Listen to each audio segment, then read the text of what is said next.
What happened in the heartland did not arrive out of nowhere. It emerged from a long building tension between federal enforcement authority and communities already living under pressure, fear, and political neglect. When news broke that ICE agents had shot 2 more people, the phrase "all hell breaks loose" was not rhetorical exaggeration. It described the emotional, social, and political shockwave that followed. In places often portrayed as quiet, stable, and far removed from border conflicts, the reality of federal immigration enforcement suddenly became violent and immediate. The Midwest has long been treated as peripheral in national immigration debates, framed as territory affected indirectly rather than directly. That assumption collapsed the moment gunfire entered the picture. The incidents did more than injure bodies. They ruptured a fragile sense of distance between federal power and everyday civilian life.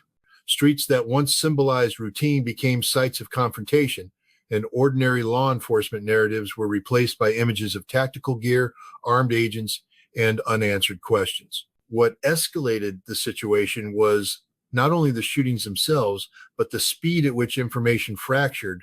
Official statements emphasized threat perception and officer safety, while witnesses described chaos, confusion, and fear. Social media filled the gaps faster than authorities could, amplifying anger and suspicion. In the absence of clear, trusted information, communities defaulted to lived experience, and for many, that experience already included surveillance, raids, and family separation. The Heartland reacted not just because of what happened, but because of what it symbolized. These shootings were interpreted as evidence that immigration enforcement had crossed an invisible line, shifting from administrative action into overt force. Protests ignited, local leaders demanded explanations, and national media redirected attention to places it usually overlooks. This was the opening rupture, a moment when federal policy collided with local reality, setting the stage for deeper conflict over power, accountability, and the human cost of enforcement. The flashpoint came in Minneapolis, where a routine federal operation turned lethal and shattered any remaining sense that these enforcement actions were controlled or contained. On a winter morning in early January, ICE agents conducting a targeted operation in South Minneapolis confronted a civilian in a residential neighborhood. Minutes later, the gunfire ended one life and ignited a national controversy. Federal authorities moved quickly to frame the shooting as a matter of officer survival. Their account held that the individual used the vehicle in a threatening manner, forcing agents to respond with lethal force. In this version of events, the shooting was not a choice, but a necessity, the final response to an imminent danger created in a rapidly unfolding confrontation. The language was precise, legalistic, and familiar to anyone who has followed use of force cases involving law enforcement. But the clarity claimed by officials did not translate on the ground. Witnesses described confusion, shouting, and panic as armed federal agents surrounded a vehicle on a narrow street. Video recorded by bystanders showed a chaotic scene in which movement, intent, and threat were anything but obvious. To many observers, the footage raised more questions than it answered. Was the vehicle being used as a weapon, or was it a frightened attempt to escape a situation spiraling out of control? The gap between those interpretations became the center of the dispute. Local leaders reacted with visible anger. City and state officials publicly rejected the federal characterization, arguing that the operation itself had been reckless and that lethal force was unjustified. Calls for an immediate halt to ICE activities followed, along with demands for transparency, body camera footage, and an independent investigation. What might once have been treated as an internal federal matter was now openly challenged by local government. The community response was swift and emotional. Vigils turned into protests, and protests grew into mass demonstrations. For many residents, the shooting was not an isolated tragedy, but the culmination of years of fear surrounding immigration enforcement. The death in Minneapolis transformed abstract policy debates into something brutally concrete, setting the stage for further confrontation as trust between federal authorities and the public continued to erode. Before the shock of the Minneapolis shooting could settle, a second incident pushed the situation from crisis into open rupture. Another ICE-involved shooting, this time leaving a person seriously wounded, confirmed for many that what had happened was not an anomaly, but part of a pattern forming in real time. The timing mattered.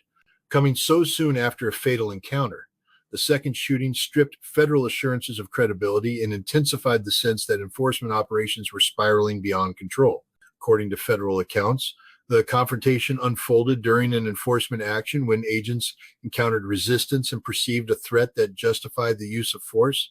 Once again, the language was procedural, focused on split-second decision-making and officer safety. But to the public, the repetition was impossible to ignore. 2 shootings in rapid succession suggested not a coincidence, but an escalation. The question was no longer whether a single agent had made a tragic mistake, but whether the operational posture itself was fundamentally flawed. Community reaction hardened almost immediately. Protests grew larger, louder, and more confrontational. The mood shifted from grief to anger, from demands for explanation to accusations of abuse of power. Residents spoke openly about living in fear, not just of detention or deportation, but of armed encounters in spaces that were supposed to be civilian and safe. For immigrant communities, the message felt unmistakable. Compliance no longer guaranteed survival. Political fault lines widened. Local officials doubled down on their condemnation, accusing federal authorities of acting with impunity and ignoring the consequences of heavily armed operations in dense urban neighborhoods. Federal leadership, in turn, framed the backlash as misinformation and hysteria, insisting that agents were operating within the law. The 2 narratives hardened into opposing realities, each rejecting the legitimacy of the other. What made the tension especially volatile was the uncertainty. Investigations were announced but offered no immediate answers. Body camera footage remained unreleased. Rumors traveled faster than facts. In that vacuum, trust collapsed. Every subsequent ICE action was viewed through the lens of lethal force. Every agent's presence interpreted as a potential threat. By the end of the week, the issue had outgrown the individual incidents. The second shooting transformed outrage into sustained resistance and ensured that the conflict would no longer be confined to the streets where gunfire first rang out. It had become a national reckoning over power, force, and accountability, and there was no clear off-ramp in sight. By the time the community fully absorbed the reality of 2 ICE-related shootings, the response had moved beyond spontaneous grief and into organized resistance. Streets became gathering places, not just for mourning, but for confrontation. What began as candlelight vigils and silent marches quickly evolved into mass demonstrations marked by anger, distrust, and a profound sense of betrayal. For many residents, the issue was no longer immigration policy in the abstract, but the presence of armed federal agents operating with lethal authority in civilian neighborhoods. The unrest was fueled by a perception that local voices had been sidelined. Community leaders, faith groups, and advocacy organizations stepped into the vacuum left by unclear federal communication. They framed the shootings as the inevitable result of aggressive enforcement tactics imposed without local consent or accountability. Chants, signs, and speeches echoed a single demand: transparency. People wanted footage, names, timelines, and consequences. The longer those answers failed to materialize, the more volatile the atmosphere became. Law enforcement responses only deepened the divide. Increased police presence around federal buildings and protest sites was interpreted by many as intimidation rather than protection. Each line of riot gear reinforced the belief that the state was preparing for confrontation instead of dialogue. In some neighborhoods, clashes broke out between protesters and police, transforming political anger into physical unrest. Property damage, arrests, and curfews shifted media coverage from the original shootings to questions of order, further alienating those who felt the core issue was being deliberately obscured. Local officials found themselves caught between constituencies and federal authority. Public statements condemning the shootings were met with federal pushback, while any call for restraint was criticized by residents as insufficient. The traditional boundary between local governance and federal enforcement blurred, exposing how little control cities actually had once federal agencies asserted jurisdiction. What emerged was not chaos for its own sake, but a rupture in legitimacy. Communities were no longer convinced that the systems claiming to protect them were acting in good faith. The unrest was the visible symptom of something deeper, a collapse of trust. Once that trust was gone, restoring calm became impossible without accountability, and accountability remained elusive. As the streets filled with protesters, the conflict migrated upward into the political arena, where battle lines hardened with remarkable speed. What might once have been treated as a law enforcement controversy became a national political weapon, absorbed into an already polarized landscape. Federal officials framed the shootings as evidence of the dangers faced by agents enforcing the law, while critics argued they revealed the reckless consequences of politicized enforcement. There was little space left for nuance and even less for compromise. At the federal level, leaders doubled down. Public statements emphasized sovereignty, borders, and the rule of law, casting opposition as obstructionist or naive. The language was absolute, designed to project strength and resolve. In this framing, any challenge to ICE operations was portrayed as a threat to national security itself. The shootings were not mistakes to be examined, but unavoidable outcomes of a dangerous mission carried out under hostile conditions. State and local officials responded in kind, but from the opposite direction. Mayors, governors, and city councils accused federal agencies of operating as an occupying force, ignoring local concerns and undermining public safety. Some threatened legal action, others demanded the suspension of ICE activity within their jurisdictions. These declarations were as much symbolic as practical, but symbolism mattered. They signaled open defiance and a willingness to confront federal power publicly. Advocacy groups and political movements seized the moment. Immigration became inseparable from debates over policing, race, and state violence. Fundraising surged, messaging sharpened, and every new development was immediately folded into campaign narratives. The shootings ceased to be tragedies requiring sober investigation. They became proof texts cited selectively to mobilize supporters and vilify opponents. What was lost in this escalation was any shared framework for truth. Competing versions of reality hardened along partisan lines, each insulated from the other by media ecosystems and ideological loyalty. Calls for an independent investigation were drowned out by demands for allegiance. The question was no longer what happened, but which side one was on. In drawing these battle lines, politics ensured that resolution would be delayed, if not impossible. Accountability became conditional, filtered through power rather than principle. The shootings had ignited unrest on the streets, but it was the political response that guaranteed the crisis would endure.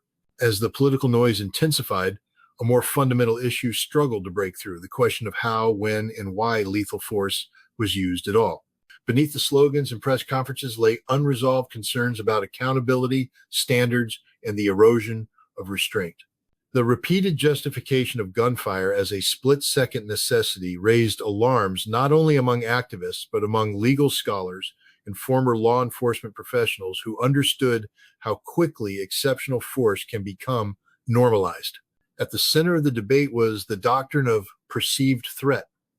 Federal agencies argued that agents were trained to respond decisively to protect their lives, especially in unpredictable environments. Yet, critics pointed out that immigration enforcement is not a battlefield, and civilians are not enemy combatants. The use of lethal force in administrative operations exposed a dangerous blurring of roles where tactics designed for high-risk fugitive capture were applied in densely populated neighborhoods with limited margin for error. Accountability mechanisms appeared opaque at best. Investigations were announced, but timelines were vague, and oversight remained internal.